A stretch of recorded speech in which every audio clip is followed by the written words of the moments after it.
On pense souvent que pour se connecter avec les autres, il faut être parfait, impressionnant, sans faille. Bref, il faut être quelqu'un qu'on admire. Mais c'est pas vrai. La chercheuse Brené Brown a prouvé que c'est exactement l'inverse. La connexion authentique ne naît pas de la perfection, elle naît de la vulnérabilité. La confiance ne se construit pas en disant « Regardez comment je suis fort », mais en ayant le courage de dire « J'ai fait une erreur, je ne sais pas, j'ai besoin d'aide ».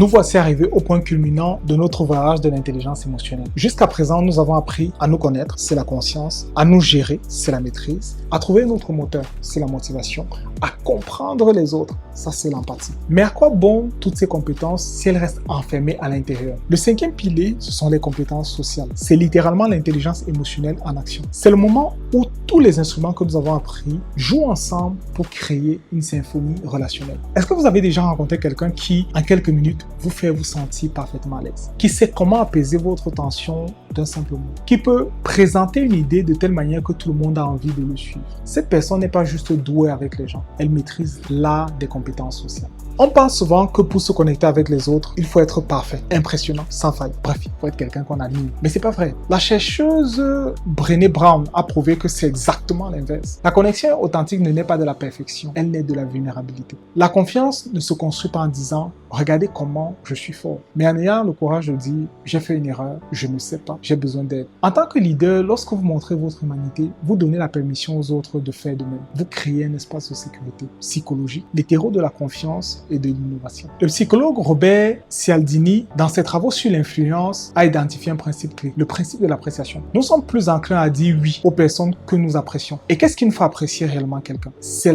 la similarité, trouver des points communs. Les compliments sincères, c'est enfin la coopération. Un leader socialement compétent ne fait pas semblant, il ne manipule pas. Il utilise son empathie pour trouver de vrais points communs. Il utilise sa conscience de soi pour offrir des reconnaissances authentiques qu'il pense vraiment. Il crée des opportunités de collaborer sur un but commun réel pour tout le monde. C'est ainsi qu'il bâtit un capital relationnel solide. Je peux vous assurer que le conflit est inévitable, mais la destruction relationnelle qui est issue du conflit est un choix. Un leader qui est socialement compétent ne fuit pas les désaccords. Il faut les traiter. Par contre, il les transforme en opportunités pour renforcer les relations et trouver de meilleures solutions. Son secret, c'est de séparer la personne du problème. Le débat doit toujours porter sur les idées, jamais sur les identités. L'expérience managériale se trouve à l'intersection de deux axes. Se soucier personnellement, c'est-à-dire des personnes, et défier directement. Si vous défiez sans vous soucier, c'est de l'agression. Par contre, si vous vous souciez sans défier, c'est de l'empathie ruineuse. La candeur radicale, en fait, c'est dire la vérité, même quand c'est difficile. C'est aussi une manière de montrer que vous respectez profondément la personne. Je vais vous inviter à penser à l'exploit qu'Abraham Lincoln a fait avec son équipe de rivaux, dont je vous ai parlé dans une précédente vidéo.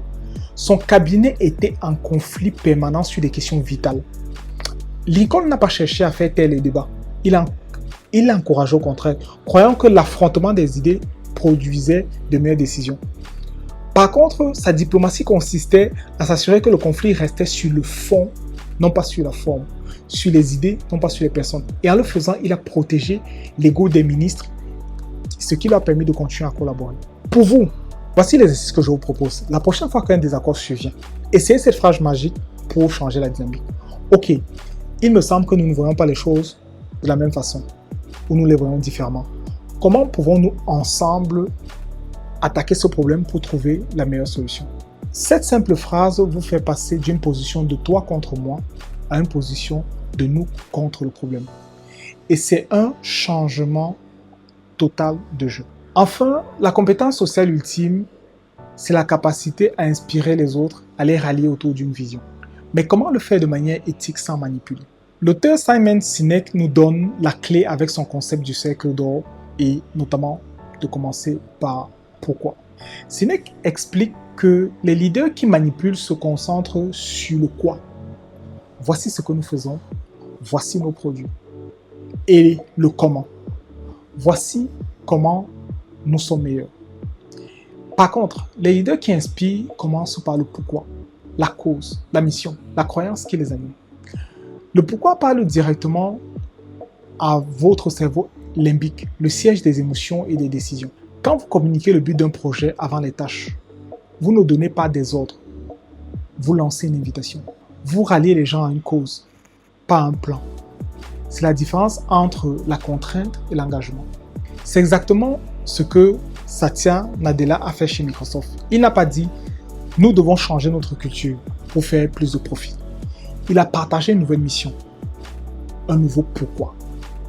Donner à chaque personne et à chaque organisation sur la planète les moyens de réaliser ses ambitions. Et c'est cette vision inspirante qui a mobilisé les 125 000 personnes ou employés de Microsoft et transformé l'entreprise. Et vous, quel est le pourquoi qui vous anime dans votre travail? Arrivé au thème de cette vidéo, nous avons exploré les 5 piliers de l'intelligence émotionnelle et nous avons vu comment les appliquer concrètement au monde du travail. Dans notre prochaine vidéo, nous allons voir comment est-ce que vous pouvez les utiliser pour naviguer dans la politique au bureau. Votre mission pour cette semaine, c'est de commencer une conversation importante en partageant le pourquoi de ce nouveau projet, le pourquoi de cette tâche, la raison d'être avant de parler de l'action.